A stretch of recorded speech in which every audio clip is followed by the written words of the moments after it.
Bonjour à toutes et toutes. Voilà, une fois n'est pas coutume, cette fois-ci je vais faire une petite vidéo, mais plutôt explicative par rapport au petit travail d'exercice d'application concernant le calcul littéral. Donc, vous avez normalement dû voir donc le chapitre par vous-même, enfin avec évidemment l'aide de mes vidéos, petit à petit, en essayant de compléter votre chapitre. J'ai joint le chapitre complété, donc j'espère que vous avez pris la peine de vérifier si tout ce que vous avez indiqué dans votre cours est correct, que tout est bien compris. N'hésitez pas, avant de faire ces exercices d'application, de bien aller revoir ce qui est nécessaire de revoir. Rien ne vous empêche de le faire avec l'aide de votre cours ouvert. Il n'y a pas d'interdiction, hein, on est toujours dans l'apprentissage, donc pas de panique. Alors, les exercices que je vous demande de réaliser sont ceux-ci. Donc, j'ai repris donc à la page 153. Dans la première partie, elle s'intitule « Somme, différence et produits algébriques ». Donc, dans l'exercice 1, je demande du 1 au 7 et du 12 au 18. L'exercice numéro 2, c'est du calcul de valeurs numériques. Alors, je rappelle, on n'hésite pas, on prend un fluo, on fluote les valeurs, comme ça on ne les cherche pas.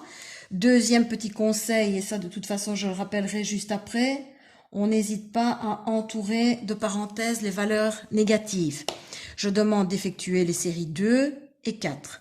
Ensuite, l'exercice 3, où on vous demande d'effectuer les calculs, donc c'est tout simplement réduire, mais vous devez respecter les priorités d'opération, puisque vous allez vous rendre compte que dans un même exercice, vous avez à la fois des sommes et des produits. Donc je rappelle, les produits sont prioritaires sur les sommes et les différences.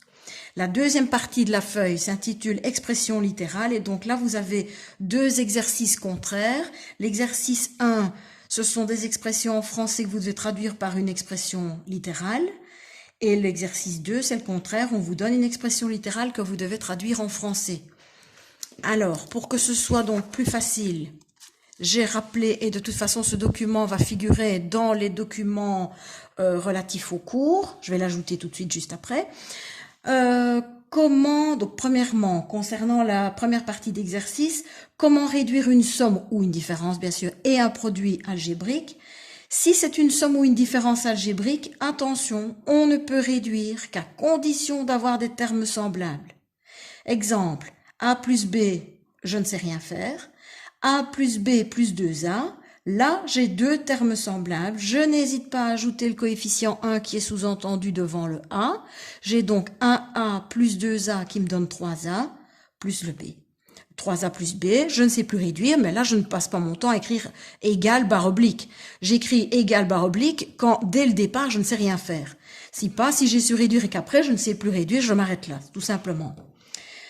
Deuxième possibilité, l'expression qu'on vous donne, on vous demande de réduire, est un produit algébrique. Là, je ne me pose pas de questions, c'est toujours réductible. À savoir, A fois B, donc j'ai repris la même expression, si ce n'est que j'ai remplacé le signe plus, par un signe fois. Donc A fois B, oui, je sais réduire, je sais tout simplement écrire AB, avec le signe fois qui est sous-entendu. A fois B fois 2A, même chose, je sais réduire, donc le coefficient vient en premier lieu, le seul coefficient, puisqu'ici sous-entendu c'est 1 et 1. 1 fois 2 me donne 2. A fois A me donne A carré. Et je recopie le B. Attention ici, je rappelle, l'ordre alphabétique doit être respecté. Alors, pour continuer, comment calculer la valeur numérique d'une expression algébrique? Deux conseils. Premièrement, entourer de parenthèses les valeurs négatives. Exemple, A égale 2, B égale moins 3, C égale 5, devient, je ne touche pas à ces deux-là puisque c'est positif, mais B égale moins 3, je l'écris entre parenthèses. Deuxième conseil, ajouter le signe fois là où il est sous-entendu. Donc par exemple, si on a 3y plus 2z, sous-entendu c'est 3 fois y plus 2 fois z. Autre exemple, moins 5x, c'est moins 5 fois x. Et enfin, comment passer du français à une expression littérale? Exemple, la somme du triple de A et du carré de B. Premièrement, je détermine, j'entends A et B, je les écris. Deuxièmement, le mot le plus proche de A, c'est le mot triple. Donc le triple de A, 3 fois A, 3A. Le mot le plus proche de B, le carré de B, donc B au carré. Et le dernier mot dont on doit tenir compte, qui est en fait l'opération principale, puisque c'est la première opération renseignée, c'est la somme.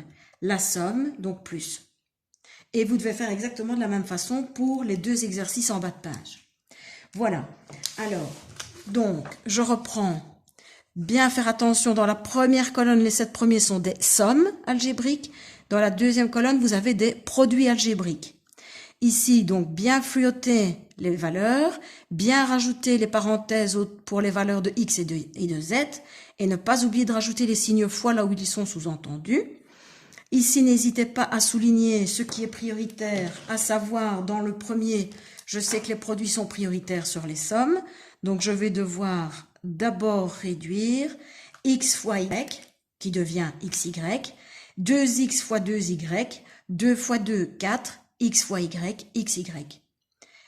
Ensuite, si je sais encore aller plus loin avec ce que je viens d'écrire quand j'ai réduit les produits, si je sais effectuer la somme et la réduire, je la réduis, si pas, je m'arrête là. Et donc, la dernière explication de ma feuille, à savoir celle-ci, correspond à ces 2 exercices-là. Voilà, je compte vraiment sur vous pour faire tout votre possible. Comme je l'ai dit dans la petite actualité, ce qui est fait cette année n'est plus à faire l'année prochaine. C'est compliqué, sachez que c'est compliqué pour nous aussi de donner cours comme ça à distance, de surveiller le retour des travaux. Il y en a qui envoient ça par photo. Enfin, voilà, c'est vraiment pas évident. C'est pas évident pour vous, ça je peux le comprendre. On est tenté, vu le temps en plus, on a presque l'impression qu'on est en vacances.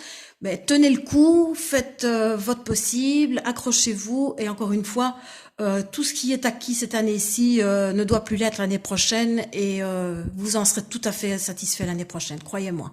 Allez, je pense bien à vous et je vous souhaite tout le courage nécessaire pour faire ça comme des chefs. À bientôt.